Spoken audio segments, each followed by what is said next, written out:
দর্শক আসসালামু আলাইকুম ওয়া রাহমাতুল্লাহ। বাংলাদেশের প্রাণ হচ্ছে গ্রাম। আমি কেন বারবার গ্রামে ছুটে আসি বা বারবার ভিডিও আপনাদের গ্রামের দেখাই, এটাই আসলে রহস্য বিষয়। সত্যি যে আমার গ্রাম অনেক ভালো লাগে, যে কারণে গ্রামের ভিডিওগুলো আপনাদের সামনে তুলে ধরি। আজকে আমি আমার নিজ গ্রামে চলে এসেছি। এটার অবস্থান হচ্ছে বাংলাদেশের বগুড়া জেলার গাবতলী উপজেলার সুখানপুকুর ইউনিয়নের তেলিহাটা গ্রাম। হ্যাঁ, তেলিহাটা গ্রামের মধ্যে যেটা সৈয়দ আহমেদ কলেজ থেকে মহাস্থান পর্যন্ত যে রোডটি চলে গিয়েছে সেইটাই আপনারা দেখতে পাচ্ছেন।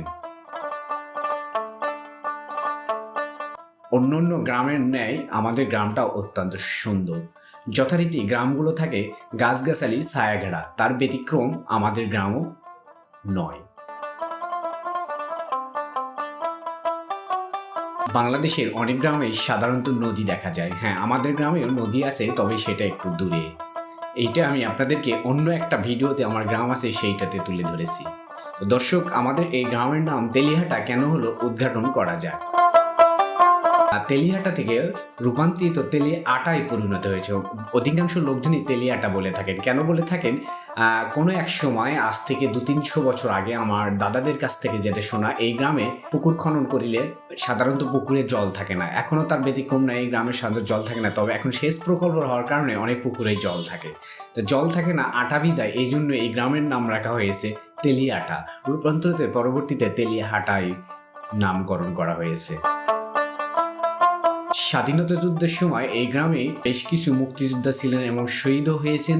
মুক্তিযোদ্ধাদের ব্যাপক অবদান এই গ্রামে ছিল, কারণ পাশেই নদী ছিল। নদী থাকার কারণে নদীর অঞ্চলে মুক্তিযোদ্ধারা, বিশেষ করে পাকিস্তানি সৈন্যরা ওই নদী ইসামতি নদীর পরে যাইতো না, বাট তেলিয়াটাতে বারবার আক্রমণ করত। এবং তেলিয়াটায় যে কারণে অনেক মুক্তিযোদ্ধা এবং অনেক শহীদ রয়েছেন।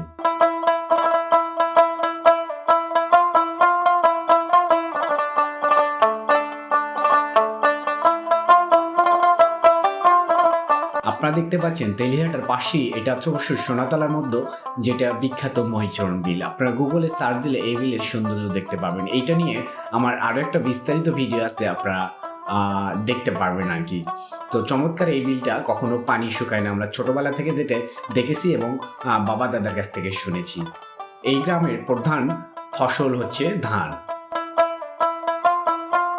এর মধ্যে আমার ড্রোনকে একজন হামলা চালানোর জন্য বারবার চেষ্টা করতেছে, তারপরেও সে পারে নাই আর কি। ধানের জমিতে কাজ করছিল, এই সময় আমি তারে ওদের ড্রোন দিয়ে একটু হলেও হালকা আক্রমণ করার চেষ্টা করি। পাশাপাশি এই গ্রামে দীর্ঘদিন হলে বিদ্যুৎ ছিল না। 2017-18 সালের পর থেকে বিদ্যুৎ এসে গ্রামটা যেন আর গ্রামে নেই, একটা সেমি শহরে রূপান্তরিত হয়েছে। এইটা নিয়ে 21 টিভির বিশেষ একটা রিপোর্ট আছে, আপনারা ইউটিউবে সার্চ দিলে আমাদের গ্রামের 21 টিভির এই রিপোর্টটি দেখতে পাবেন। এইটার নাম হচ্ছে বর্মহাটা। এখানে কথিত আছে একসময় জিন ভূত দৈত্য থাকতো। এখনও এখানে কোনো বাসিন্দা সাধারণত একা যেতে ভয় পান, কারণ এখানে অনেক একটা ভয়ের বিষয় রয়েছে।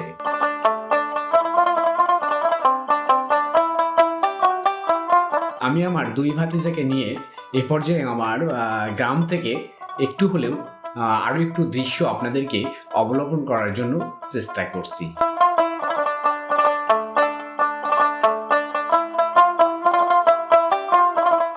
এই অংশ যে দেখছেন, এটা হচ্ছে সোনাতলা অংশ। দূরে একটা বিল্ডিং দেখা যাচ্ছে, এটা হচ্ছে সৈয়দ আহমেদ কলেজ। যদিও অত দূর ড্রোন পাঠায়নি, পাঠানো যেত কোনো এক সময় আমার এলাকা থেকে। যদি কখনো এলাকায় সাধারণত কম যাওয়া হয়ে যায়, আমি সৈয়দ আহমেদ কলেজকেও আমার বাড়ি থেকে তুলে নিয়ে আসবো। সো আমাদের এলাকার যারা আমার এই ভিডিওটি দেখছেন, অবশ্যই লাইক করবেন, কমেন্ট করবেন এবং ভালো লাগলে শেয়ার করবেন। ফেসবুকে দেখলে ফলো করবেন।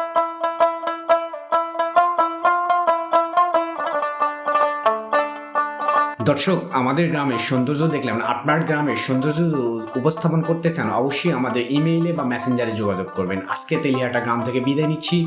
তবে যাচ্ছি না, কারণ নারীর টানে বারবার বাড়িতে ফিরে আসবো।